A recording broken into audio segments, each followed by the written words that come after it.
आज़ाद कश्मीर की तरह बलूचिस्तान के सियासी माहौल में भी तब्दीली की गूंज सुनाई दे रही है।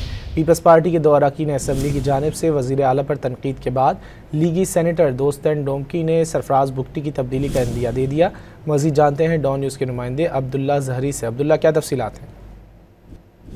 जी बिल्कुल, कोयटा में मौसम सर्द होती, सियासी माहौल गर्म हो जाता है। इससे कबल हमने देखा कि पीपल्स पार्टी के सूबाई वजीर मीर अली हसन ज़हरी और पार्लिमानी सेक्रेटरी लियाकत लहड़ी की जानिब से वज़ीर आला बलूचिस्तान की न सिर्फ मुखालफत की गई और उनका ये भी मौक़िफ़ था कि उनकी जानिब से जो इक़दाम किए गए जिससे पीपल्स पार्टी में नाराज़गी पैदा हो चुकी है और इन हाउस तब्दीली के इम्कान हैं। ताम गुज़िश्ता रोज़ ही मुस्लिम लीग नून के सेनेटर दोस्तन खान डोमकी ने भी उनकी मुखालफत करते हुए उन्होंने मौक़िफ़ इख्तियार किया कि पीपल्स पार्टी में इन हाउस तब्दीली का इम्कान शुरू हो चुका है, जिसके लिए मुशावरत की जा रही है और मौजूदा जो सूरत हाल है बैड गवर्नेंस और उसके साथ साथ अमन अमान की मखदूश सूरत हाल को मद्देनजर रखते हुए दोनों इत्यादी जमातों जिनमें पीपल्स पार्टी और मुस्लिम लीग नून में मुशावरत शुरू हो चुकी है और उन्होंने वज़ीर आला बलूचिस्तान ने इस वक्त जो बलूचिस्तान के सूरत हाल को इस कदर गंभीर कर दिया है कि दोनों जमातें मायूस हो चुके हैं, जिसकी वजह से इन हाउस तब्दीली के इम्कान नज़र आ रहे हैं। जी बहुत शुक्रिया अब्दुल्ला ज़हरी इन तफसीलात के लिए।